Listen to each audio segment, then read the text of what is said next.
I'm a skeptic on risk management, so maybe I shouldn't be on the panel. The number one most important thing you look at when it comes to risk management? I'm a skeptic on risk management, so maybe I shouldn't be on the panel.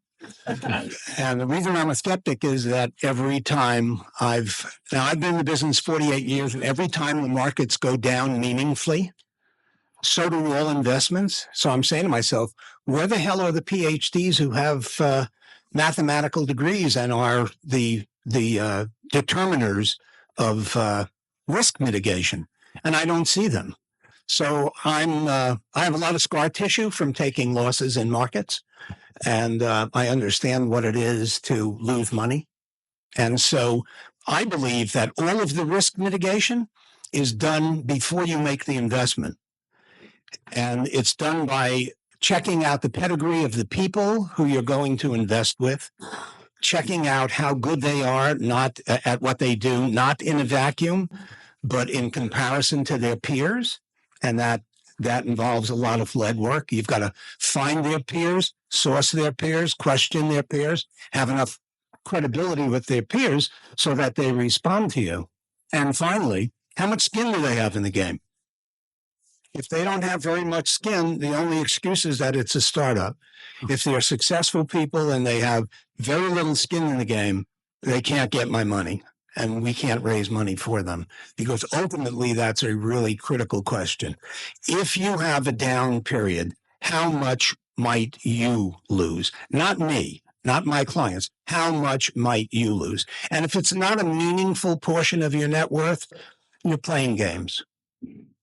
Yeah, Pierre, I'm sure that someone from your firm or yourself could speak for 45 minutes about the depths of due diligence on the fund manager. Right, I'm sure. And so what's the most important thing that you guys talk about internally? I know you have 100 metrics and a whole team of people that look at that, but we probably really don't have a very formalized, we don't have a very formalized process, actually, because it really isn't what we do a whole lot of. But I think your point about the pedigree and the skin in the game.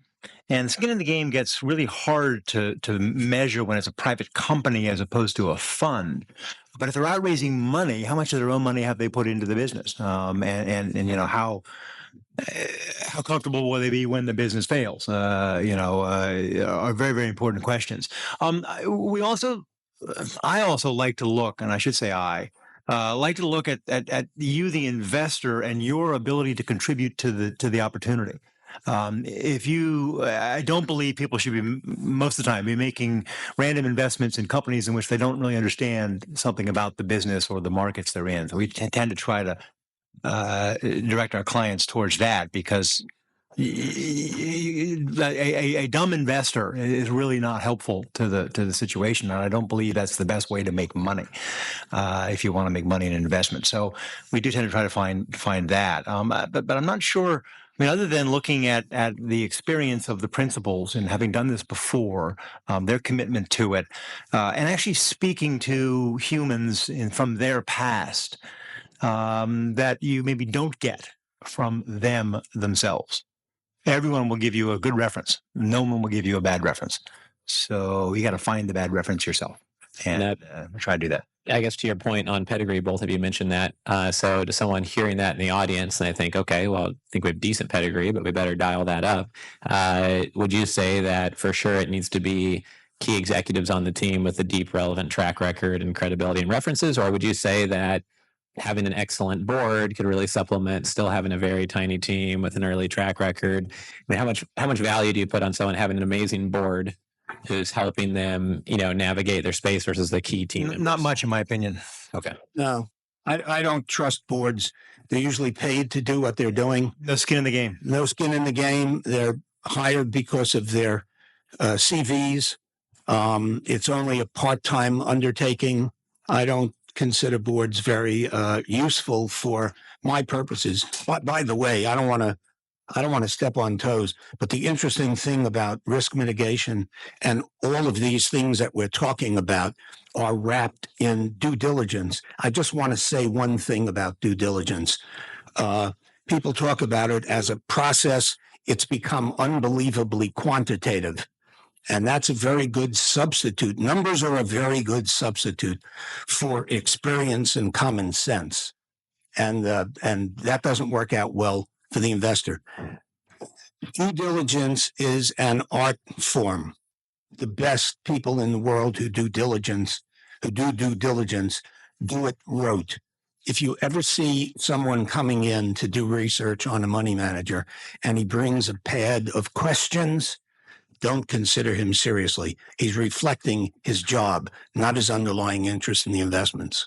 And consultants are especially guilty of that. Yeah, let me interject one point on that, and then I know you had a comment to add. But you made this comment now about people reflecting their jobs when they come to ask you questions, and you also said it earlier when you said boards. I'm not sure you quite use these words, but I just wrote a little blog piece for a blog in China I published where I call board advisors mirrors and sieves, because they reflect the CEO or the founder, and because they pass through what the CEO and the founder says.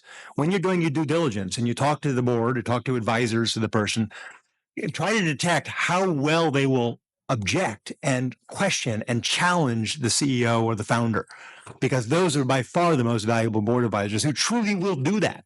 And then you gotta have to ask, why will they do that? Do they have skin in the game? Do they have meaningful equity upside? Have they actually put any money in, and so on? But finding advisors on boards and independent advisors who are not mirrors and sieves of the CEO and the founder is one little teeny piece of due diligence I think is quite important. We're coming at risk mitigation from a slightly different standpoint. Rather than looking at investments, we are looking at, most of the time, already known issues that have come up and trying to be able to mitigate those types of risks. And just by way of example, something that we're working on right now, we have a family-owned private company. I've been in a family for almost a century that's in the process of being sold to a private equity firm, and the company is a defendant in a commercial litigation. They're being sued for about $700 million. The deal is worth about $2 billion. The buyer clearly doesn't want to take on that risk. The seller doesn't want to have to sit around with $700 million in an escrow for as long as it's going to take for that case to run its course. And so they came to us to see if there was some kind of way to be able to wrap that litigation and transfer the risk over to insurers. And so, I mean, it's a different type of risk transfer. It's a different type of analysis that's being done there. And what we're able to do, right? I mean, if you just do a straight calculation of what $700 million is worth, even conservatively over the course of a couple of years, it would free up an awful lot of room to pay a premium, because the premium for these types of policies tends to be expensive. And what we needed to be able to show there, to be able to get different insurance markets interested, was that this is not a 50-50 kind of case. You have a very sophisticated plaintiffs' counsel that's involved in the case, but their damage theory to get to that $700 million number is really kind of wonky. It was a case that's pretty far along, so it had been through discovery. There shouldn't be any surprises for the different insurers that are doing their diligence on this underlying transaction, on the underlying litigation that's going on. They had been through expert discovery, so we were able to really evaluate both sides' analyses of what the damages could look like, and ultimately, and I'm hoping that we're hoping it will close either today or tomorrow. We were able to get these guys over $500 million worth of coverage, and what that opens up for them. You're talking about mitigating risk. I mean, two things. Number one, they are not going to have to set aside all this money in escrow for as long as this case goes on. And number two, if God forbid this case actually goes south, and it shouldn't, and we hopefully all of the experts, and we've got leading attorneys out there in these fields agreeing with the positions that the carriers have taken. But if it were to go south, they've just insured against a downside risk of more than $500 million if the case were to go bad. So, I mean, that's just a different way of being able to mitigate different types of risks. I'm curious. I don't know if I'm allowed to ask questions, but how small will you go in terms of the kind of deal you'll provide this sort of insurance for? Because I think many people in the audience aren't doing $700 million deals. So just because of the costs that are involved, typically the premium on something like this would be in the neighborhood of 10% of the amount of insurance that's sought. So it's tough to go below really $5 million. Really, it's easier to do it at $10 million. but you could be in that range. This is, as far as I know, the biggest one of these deals that's ever been done. We weren't sure that we had $500 million of capacity in the marketplace to do it, but the stars aligned, and it really is a good story because of how far along the case was and the fact that the expert reports were out there. Again, you guys are talking about doing due diligence, and that's what all the underwriters in this case are trying to do. I mean, really take a thorough look, and what they need more than anything else is a closed record, right? Because what they can't account for are surprises. What Unknown unknowns. Right. What some witness might say in a deposition. As long as the depositions are done, you have a closed record, you know what's going on in there.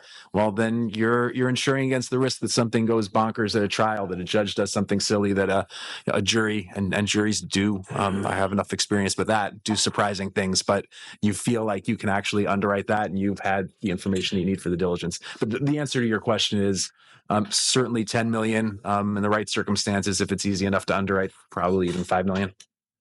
I think that was a great question, Pierre. That's exactly what I was going to ask. Tom, what about inside your shop? What's the number one risk management thing you guys think about? So going last, I agree with obviously the first two statements that were made. Being an RIA that's a full service shop that has a strong focus on alternatives, diligence is very, very important to us. When you think of that, we've put a lot of thought into it, being we allocate to both funds and, private equity investments. We have came to the decision that we should trust our gut. That's first and foremost. When it comes to boards, I think, boards are great as far as the way to open the door to get, to maybe get us involved with the firm. But more than that, if the credibility of the principles of the business isn't there, it's probably a hard pass for us. One thing that we've focused on is engaging outside counsel for operational due diligence. And then the investor due diligence is really us going in and looking that manager or that, deal sponsor in their eye and getting a good feeling for who they are as a person. A lot of people in my seat will say, oh, well, I can't disclose who my family office clients are. When it comes down to someone that wants to work with us or work with our firm, I urge everyone to kind of, go out there and say, who's someone that you've worked with in the past few years that we can speak to. And, I do have a handful of clients that don't mind doing references, but they are credible families. They're families that have worked with me for a number of years. And, I would urge someone that's going to start a relationship with us to go out and speak to those people.